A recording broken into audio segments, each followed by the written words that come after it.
Broadcasting from Studio A here at Proven Winners Color Choice Shrubs. It's time for the Gardening Simplified podcast, YouTube, and radio show with Stacy Hervella, me, Rick Weist, and our engineer and producer, Adriana Robinson. Stacy, I thought it'd be fun today to talk about trigger plants. Some plants are just good communicators. They tell us when something's wrong. Other plants are kind of stoic, like guaras or succulents. It's like no matter what comes their way, they basically don't tell you that something's going wrong. But some plants do. You might call them drama queens. Drama queens. Or you might call them trigger plants, as we are entitling this episode. But yeah, I feel like I also would call them like signal plants or sentry plants. Yes. They kind of give you that, clue that something's going on. For me, well, one of the plants in my garden that I would consider one of these plants is a plant called Agastache nepetoides. It is the giant green Agastache, very cool plant. But it doesn't really want to grow in full sun and dry soil like I have it in. It will tolerate it, but if it has not rained for a while, it's the first plant to be like, whoa, I am peacing out. There you go. It's the first plant to wilt, and I'm like, oh, things are really dry. So that's one of my trigger plants. But that kind of shows you that the plants that we're talking about may or may not trigger something depending on how you grow them. And in good conditions, the conditions it prefers, this plant would not really be a trigger plant. It would be perfantly happy. Yeah, but when you're trying to push it, Yeah, I call them read the tea leaves plants. I think fortune tellers used to have you drink a cup of tea, and then the tea leaves that are left in the bottom of the cup, they'd interpret them or whatever it may be. But reading the tea leaves. So for me, through the years, one plant in my landscape or in landscapes in general would be Impatiens walleriana. Okay. And often, years ago, we would allow them to get to the droop stage, so to speak, because it put the plant under a little bit of stress and they bloomed better that way. But with Impatiens walleriana, when they're being a drama queen, and you get out there and water them, suddenly they pop right back up. So, yeah, I guess, there are some plants. Let's take this as an example. It's finally hot here in Michigan. It is, at long last. And what you start to hear from people is, it's so hot. And I'm like, we just went through winter. This is what we've been waiting for. But there are plants that have dramatic droop. So I mentioned Impatiens walleriana. Now, you add water, that distress is gone. You look at houseplants, spathiphyllum or peace lily. That was on my list for sure. Yeah, and often you'll see them in office spaces where they are being a drama queen and exhibiting that dramatic droop. Yes, and they are a plant that definitely, the cool thing about them is not only are they telling you like, whoa, hey, I need water, they wilt extremely dramatically. Yes. And then when you rehydrate them, they're really none the worse for the wear. Some plants that they dry out and wilt dramatically, they're going to show some brown edges around their leaves and really, kind of not like have suffered from it. Whereas the peace lily is just like, okay, thanks. Just wanted your attention. Appreciate that. Moving right on. Life goes on. Yes. Now, for you in the industry, I thought your big trigger plant was going to be geraniums. Oh, geraniums are one. Definitely. But you know what? Let me run this one by you. I think macrophylla hydrangeas. Oh, they definitely are. They're drama queens. They are drama queens, but I feel like they're not just, I feel like they have a limitation, right? Okay, so big leaf hydrangeas, Hydrangea macrophylla, it's right there in the name. They have big leaves and they're beautiful plants, but they are just not that efficient at using water. Some plants are very efficient at using water. So our aforementioned spathiphyllum, you give it that water, poof, it's totally fine. Whereas the macs, those big leaves lose water faster than the roots can replace it. So it's kind of like, I don't know, like you just have things running at two different rates. The absorption rate and the transpiration rate are two different levels. So they're not trying to be dramatic. They just physically can't handle, the heat.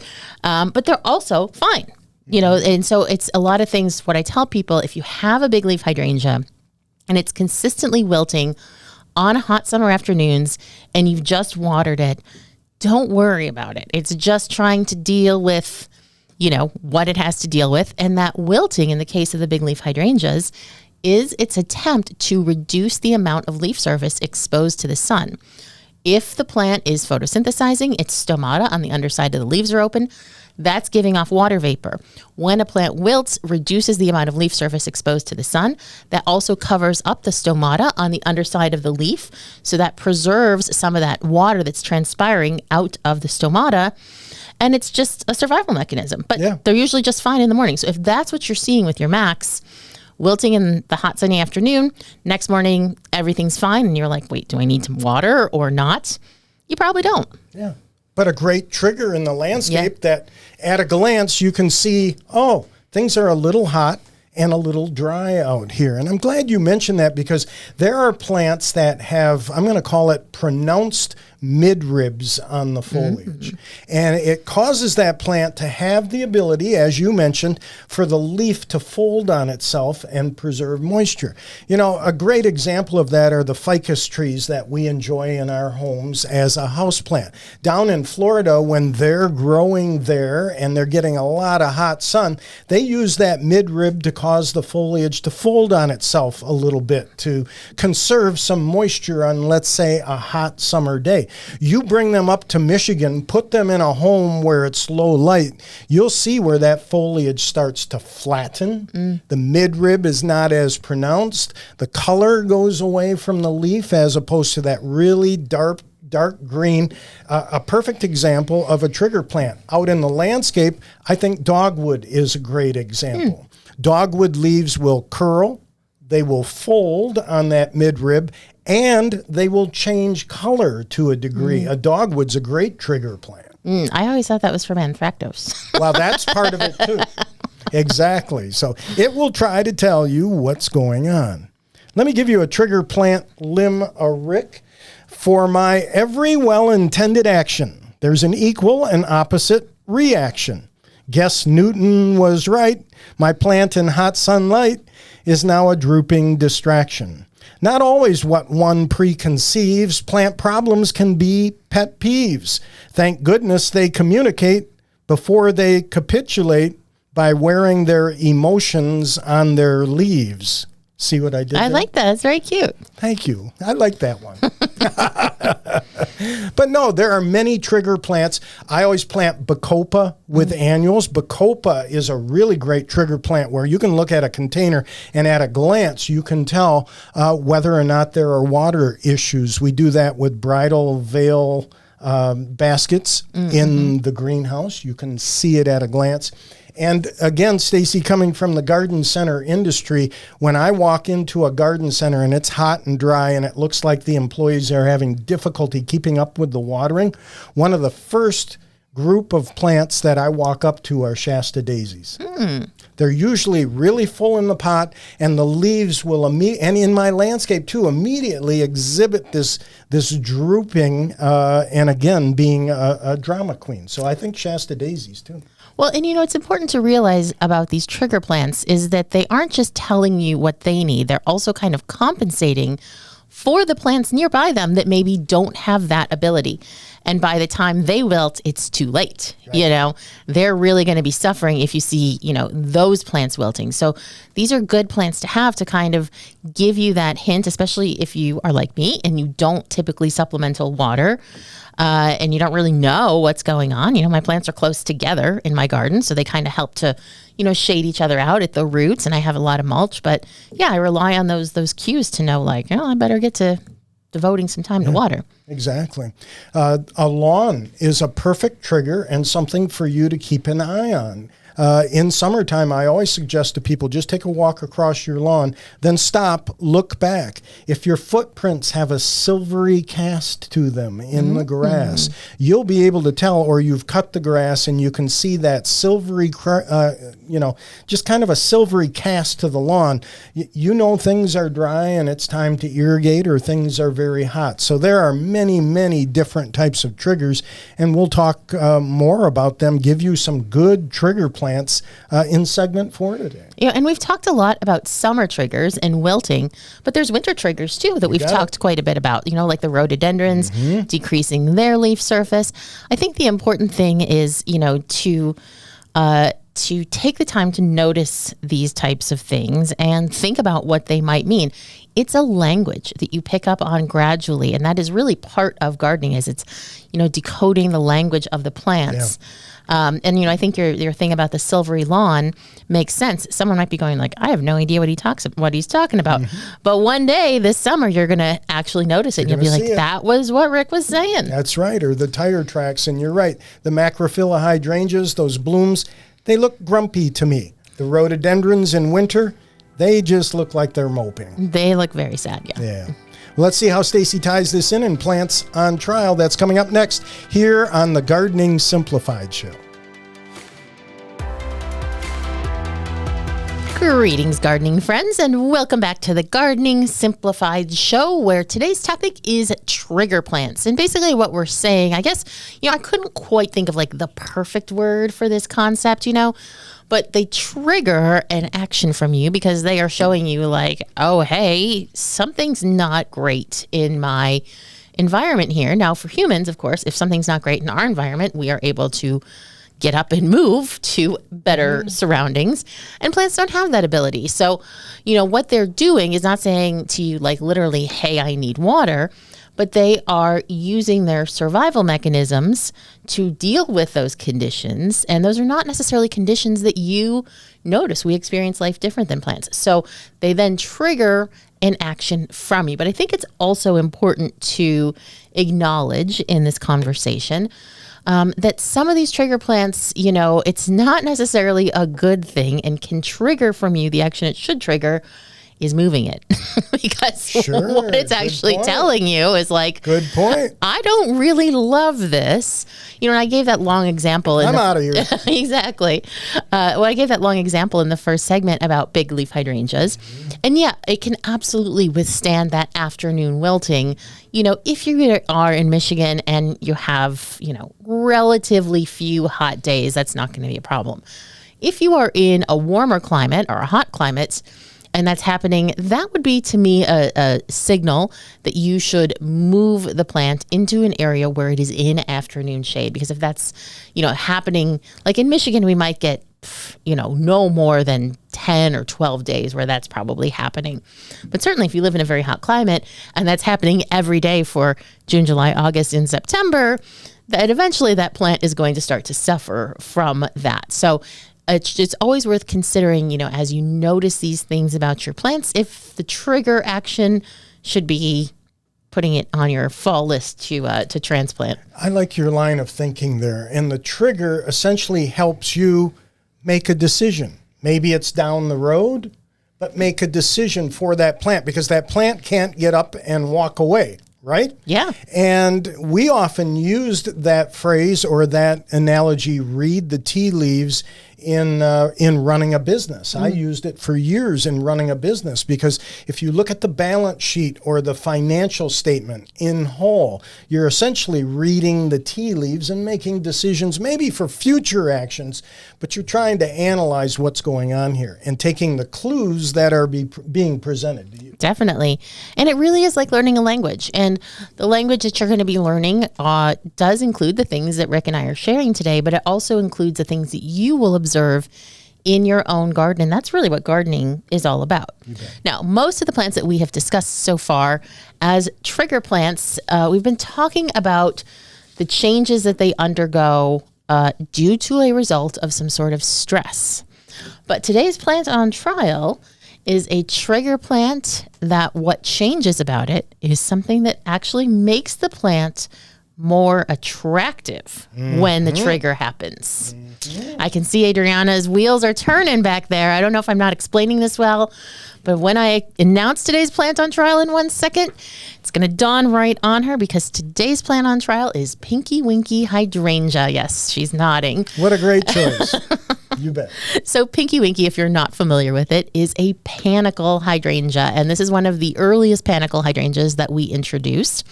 Now, I have to take you back in time for a moment here.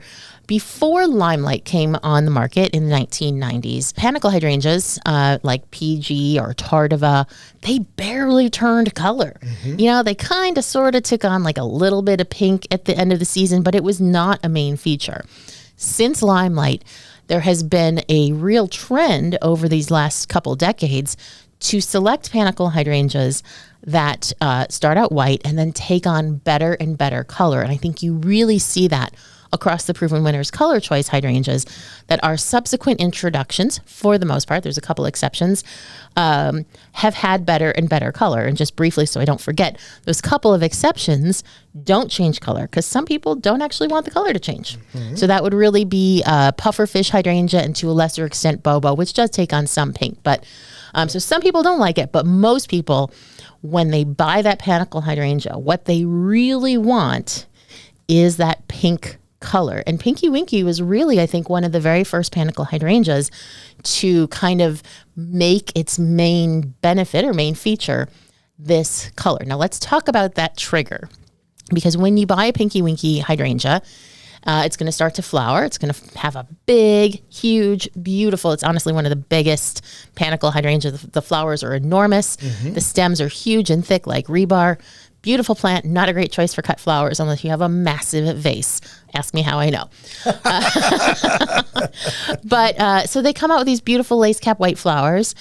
And then, you know, about about mid-August, what's going to start to happen is the flowers are going to start to shade from the bottom towards the top, from deep pink to light pink to white at the top. And then gradually, as the season progresses, it will go completely pink.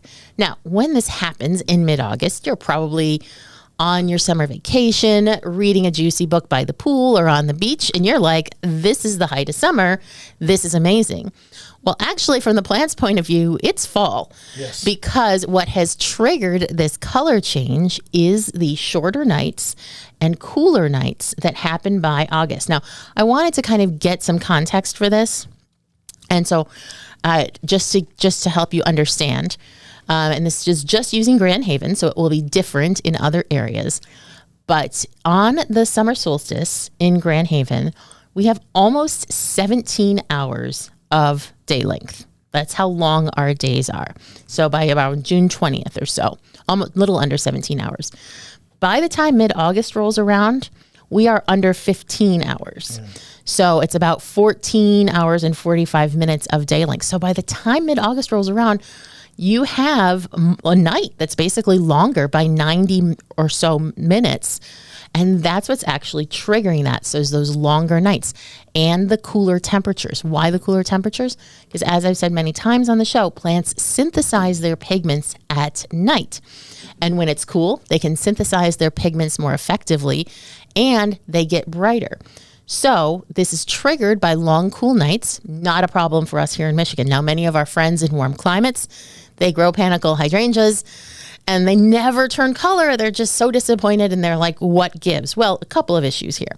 First of all, because you live in a warmer climate, your panicle hydrangeas bloom much earlier than they do for us here. For us, panicle hydrangeas, the first ones, which are the quick fire hydrangeas, those will usually be first blooming around 4th of July, but most of them we're looking more like mid to late July for that initial bloom.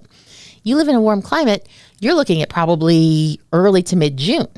So now what that means is that as those blooms are starting to age, instead of that happening in August, where your day length is now almost 2 hours shorter than before, it's happening in July during your hottest period of the entire year. So your nights are still quite long.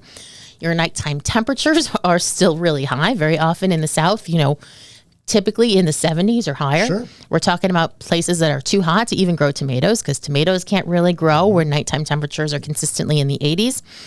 And so you don't get that color.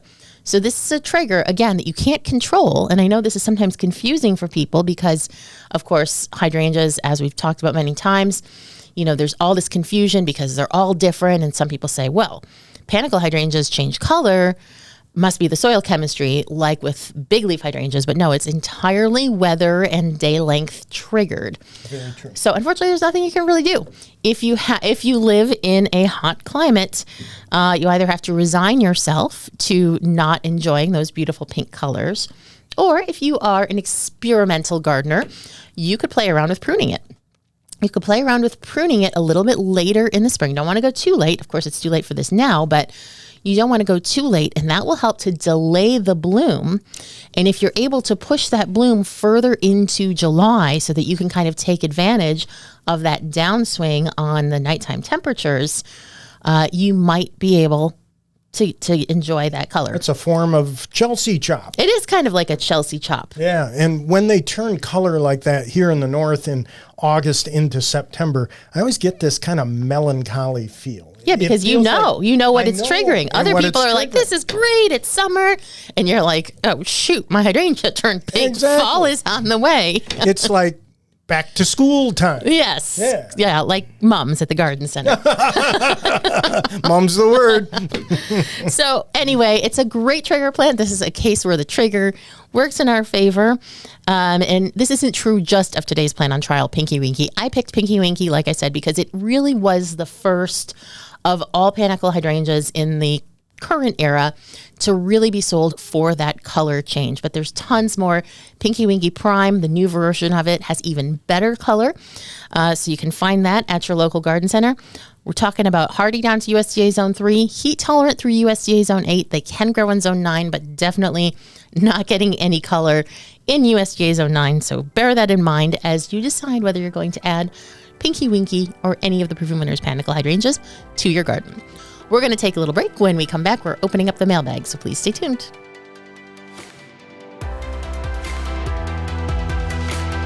Greetings, gardening friends, and welcome back to the Gardening Simplified show, where I'm going to kick off Mailbag, where we normally answer your questions, and we will be answering some questions.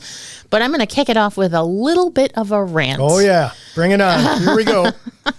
And the rant that I have on this episode is about plant ID apps. Now, I want to say, first of all, I do not begrudge anybody who uses a plant ID app any more than a very serious birder would begrudge me for using Merlin, and hopefully you don't begrudge me because it is a game changer. And similarly, I appreciate that people want to use these apps and find out, what the plant is, and they have improved immensely. I remember when these things came out and they were like a joke, but obviously with AI and as more and more data has come onto the internet for them to train these apps off of, they have generally gotten better, but they are far from perfect.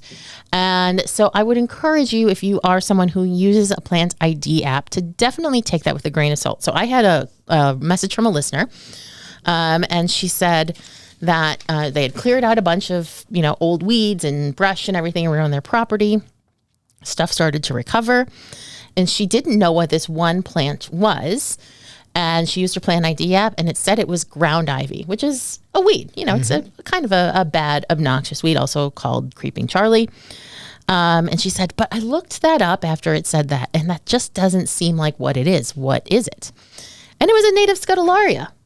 So, not like a rare native plant or anything like that, but like certainly a plant that is well worth keeping.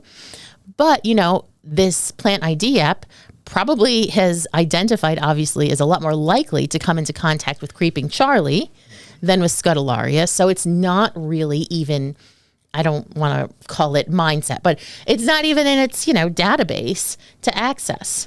Now, there is another app, and I don't know if you get ads for this on Facebook, but they do advertise it to me on Facebook, and oh, does it make my blood boil.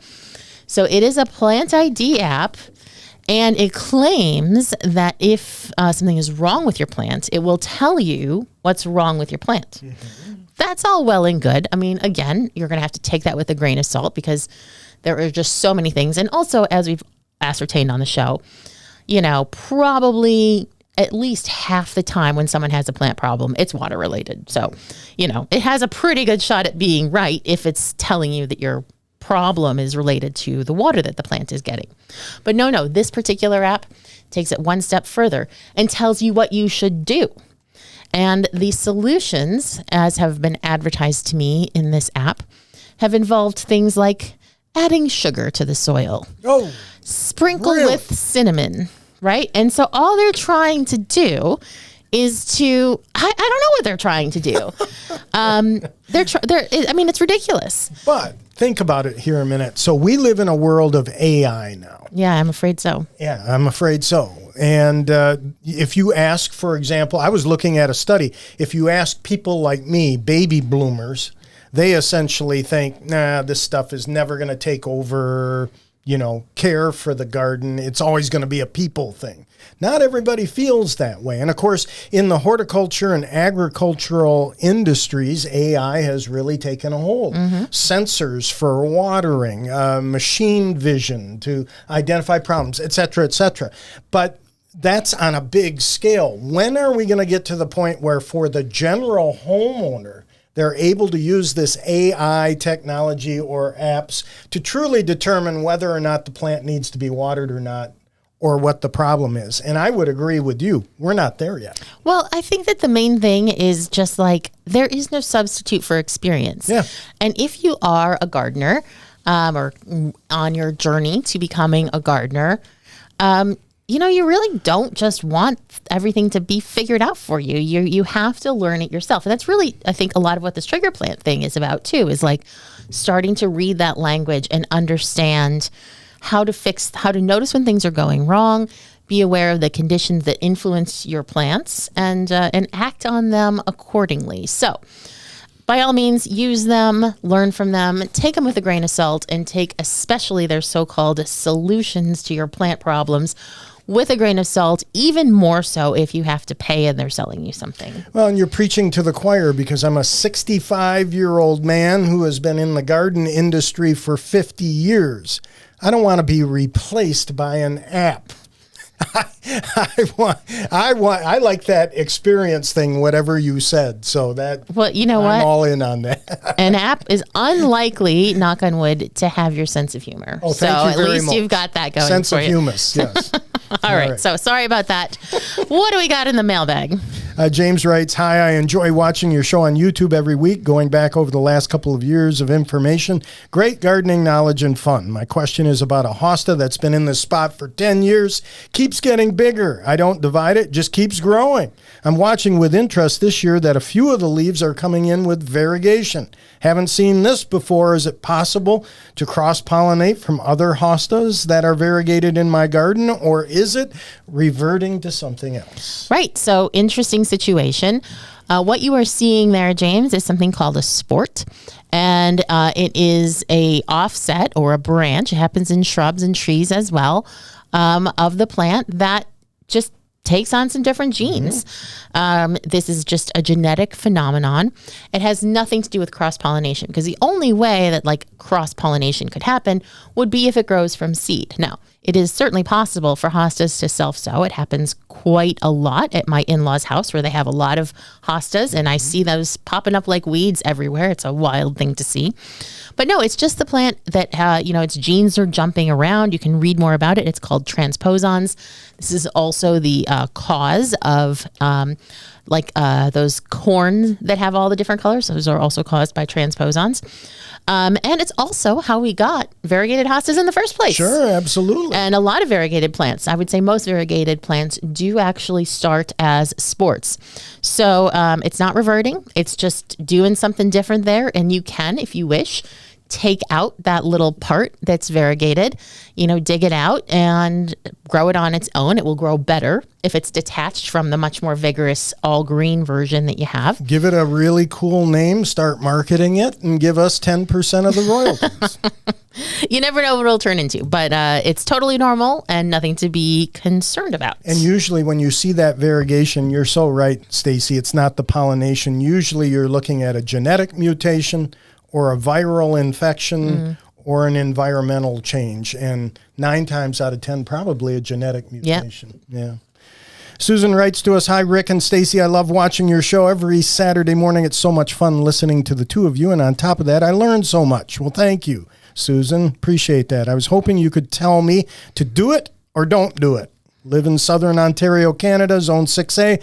Last week I had 26 green gem boxwoods planted, but I noticed the boxwood are quite pale compared to my neighbor's green gem, as well as my green velvet in my yard. I wondered if some fertilizer might help. Do it or don't do it. I'd like to trim a little, but was suggested I wait a year. I'm dying to do it. Do it or don't do it. I appreciate your advice. Right. So a couple of things here to answer your first question about the pale foliage. I would not do anything about it right now.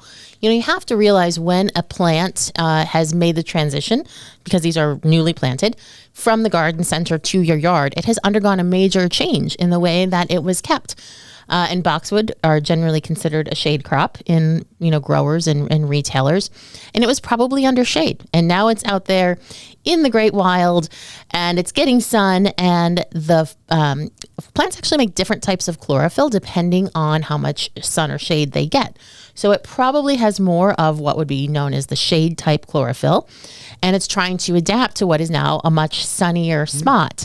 And that's why your plants that are already established and growing in those conditions look perfectly lovely. This plant, meanwhile, needs some time to adapt to the conditions and the light levels that it's actually growing in. And that's just part of a plant getting established. Yeah, it's part of a plant getting established. And also I would say that I have found with boxwood, they do like a well-drained soil. They don't like to sit in water. I'm not saying that that's the situation here, but you can get pale foliage if you're not getting good drainage. You're going to want to water them well initially to get them established, right? Yeah, but you got to, especially if you have clay soil, you need to make sure that, it's not staying too wet. They also do prefer it a little bit more on the neutral to alkaline side. But again, when something is new, as long as it's not a water issue, I would definitely wait and see. You can start fertilizing it next spring just to help it get established more quickly. But I don't think fertilizer is likely to be the solution to what you're seeing right now. Now, as for Susan's question about trimming, what would you say? I would say don't trim right now. Give them a season. You don't want to trim them just before winter and stimulate some new growth that's just going to die back anyhow. So I just let them go for now. That's my opinion. Trim them next year. Yeah, I would say I understand you're dying to do it, Susan, but I would also wait. I mean, it's important to realize that when you trim something, you expose a lot of stem surface. That's going to be giving off water vapor, and that can really kind of contribute to some stress. The plant's already putting all of its energies into growing roots in its new home. So in my opinion, the best thing to do for it is to try to leave it alone. If there's a couple of stems out there that are just really driving you crazy, you have my permission to cut those, but I would not get the hedge clippers out, just some selective pruning.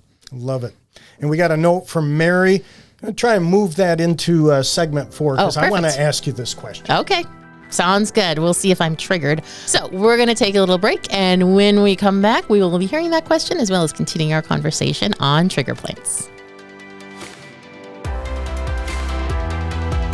Welcome back to the Gardening Simplified Show. It's time for branching news. Before we talk further on trigger plants, Stacy wanted to ask you a question. As a matter of fact, I was thinking about it this past weekend as I was sitting on the Volvo loader, loading car and pickup truck and trailer after trailer with bark mulch.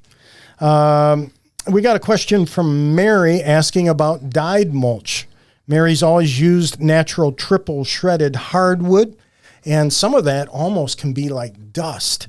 But she likes the look of black mulch in the landscape and wanted to know if there's any harm in it. Is it a good idea to use black mulch? And I'm thinking again about hot weather. Do you think with black mulch it puts a little extra stress on the plants, or do you think probably not? Well, whether it stresses the plants, I couldn't say, but it absolutely will increase the temperature around the plant. Yeah. There's no question about that. Just because, because, black, just like if you go to the beach and have a big old black beach towel that you're laying on, you will be a lot warmer than if you were laying out there on a white, sheet or something like that. It's why I drive a white car. There you go. Right. So it will absolutely raise the temperature. And I can tell you, as I replaced my lawn with mulch as we're kind of refiguring our garden, and I have lots of beds. I really only have mulch paths and then plantings surrounded by mulch. We actually took a laser thermometer out there, and we just have regular bark mulch. It's not triple shredded, just kind of a coarse landscape bark mulch, natural. And the difference in temperature was about 10 degrees warmer on the mulch than on our concrete. Wow. So even regular mulch, you know, and it's not still decomposing. It's you know, done mostly decomposing. But mulch, you know, can raise the temperature. And so, yeah, that black mulch will definitely absorb more heat. Now, for us here in Michigan, probably not a huge deal. You'd want to be careful around any very sensitive plants, of course. But, you know, I would say I am a no on dyed mulch in general, but could make an exception for black mulch because I do get why people like the look of it. Okay. You know, it can look quite sophisticated, I suppose. But that said, mulch is not necessarily an aesthetic choice. It is a plant health choice. And so, you know, you kind of get into a situation where you're like, okay, I'm just prioritizing what this looks like to me. But, you know, red dyed mulch is an absolute no-go. Any brown dyed mulch, like, what are you even doing? Mulch is going to be brown and then kind of age to gray. And of course, you know, there's some environmental concerns. I think, you know, they're putting all this dye onto the mulch and you're working in it. And, you know, there's just no need for all of that to leach into the ground. So dyed mulch is a definite no for me. Red and dyed brown mulch are verboten. Black mulch, I get why you'd want to do it. I personally would not, but I do understand I've always used natural hardwood mulch. Now, it does bring up a point, so hopefully that helps you, Mary. So you could do it, but I think it does bring up the temperature a little bit. Yeah, it does. Trigger plants. A trigger, let's say a trigger fungi in the landscape is slime mold. Ooh, oh my gosh, I have so mulch. much slime mold right now. Right. Yeah. And as the weather gets hot and humid and you can stir it up and then it reshapes, you know, really cool stuff. Looks like a bottle of French's mustard that a dog threw up in the bark mulch. But it's an indication that maybe your mulch is hydrophobic and that you need to stir the mulch. So it's a good thing to look for and use that as a trigger in the landscape. You know what I love about this? So yeah, this is a mulch. This is a mold, also known as the dog vomit fungus. Every year you hear questions about it because people are like, what's going on? It is actually a slime mold. It is just living off the mulch. So when I see it in my mulch paths, which are, you know, just there is to basically keep down weeds and conserve the soil, I don't worry about it too much. I just see that as the mulch decomposing. Yeah, it's true. But you know what I love about it?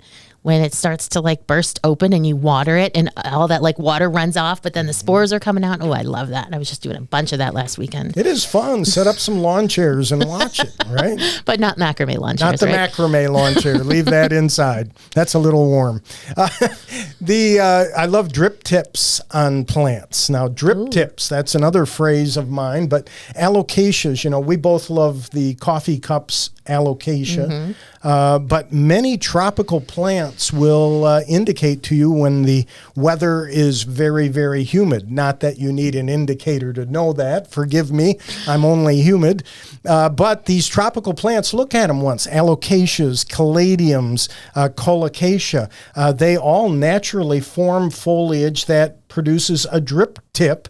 And my theory is it's because they grow well in hot and humid areas. And, you know, it's just a way to kind of funnel the water down towards the roots in an area where there could be a very dense undergrowth and they would be competing for it. So they're like, hey, this is mine. I'm funneling it right down to the root zone, baby. You got it.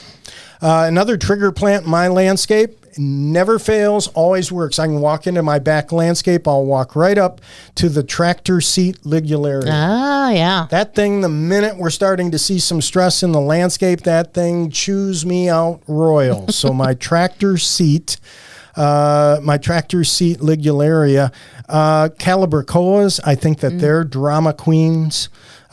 Here's a plant that will talk to you. Citrus. If you have a citrus plant, like out on your deck, the green veining, the chlorosis in the foliage, citrus plants talk to you. Yes, and mostly what it says is, I don't like it here, and I'm dying. I want to go back to Florida.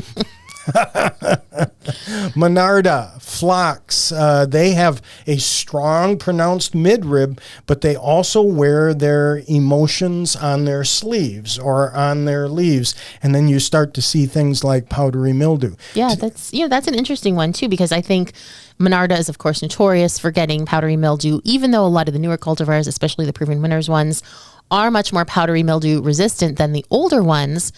If your Monarda is consistently getting powdery mildew, that probably means it's pretty stressed. And so that would be a trigger for you that like, hey, this is not a great situation for this particular plant, and you want to move it to someplace where it doesn't undergo water stress. Because that's what I find as someone who does give my plants a lot of water stress, not on purpose, just because, I'm not into spending a bunch of money on watering my plants when I can just grow stuff that, actually tolerates my yard. I have found, if they get too dry over and over again, they break out with powdery mildew. They're just like, I'm too stressed. The powdery mildew's taken over. A vegetable plant garden is a great place to look for trigger plants. Tomatoes, of course, talk to you. The zippering of the fruit, the blossom end rot. Maybe it's a calcium deficiency. Maybe the problem is that it's drying out in between watering. But tomatoes will talk to you. Cucumbers, squash, any of the cucurbits when it relates to humid weather and downy mildew, powdery mildew, that sort of thing. I suggest people take a look at their trees. Take a close look at your trees and just don't ignore them. You'll look up into the canopy. I saw it this past week. Again, greening of the veins, but yellow foliage. Or the foliage is thin at the top of the tree. Or you look up into the canopy and you see that telltale sign of tar spot. And you recognize that you need to increase the light and air movement through the canopy of that tree with some pruning. And then, Stacy, of course, when it comes to trigger plants, some of the best trigger plants in the landscape are the actual weeds themselves. Ah, that's a good point. I didn't even think about that. Yeah, moss will indicate you have compacted soil. If the soil's and shade. If the soil's way too wet, you're going to start to see horsetail, white clover. There's an indication that your mowing height isn't right. And in addition to that, there's a lack of nitrogen in the soil. Because it can grow in a lack of nitrogen, whereas other plants can't necessarily do that. Exactly. But a lot of people also just like to have clover in their lawn because it looks lovely. Sure. So a lot of plants I look for, and a lot of weeds, which are often an indication that there's something wrong with the soil. You look at plantain, and many times that's growing in nutrient-deficient, heavy clay soils. A soil that needs to be aerated. Black medic, spurge, red sorrel, all indicate very dry soil. So I would suggest that you learn more about these weeds and use weeds like I do to help you read the tea leaves, so to speak, as to what's going on in your landscape. What does nutsedge mean? Nutsedge means very wet, well-drained soil. Oh, see, I don't have wet soil at all, and I have tons of nutsedge. Yeah, I do too. So it's got to... I don't think anyone can avoid nutsedge. It was a trick question. Yeah.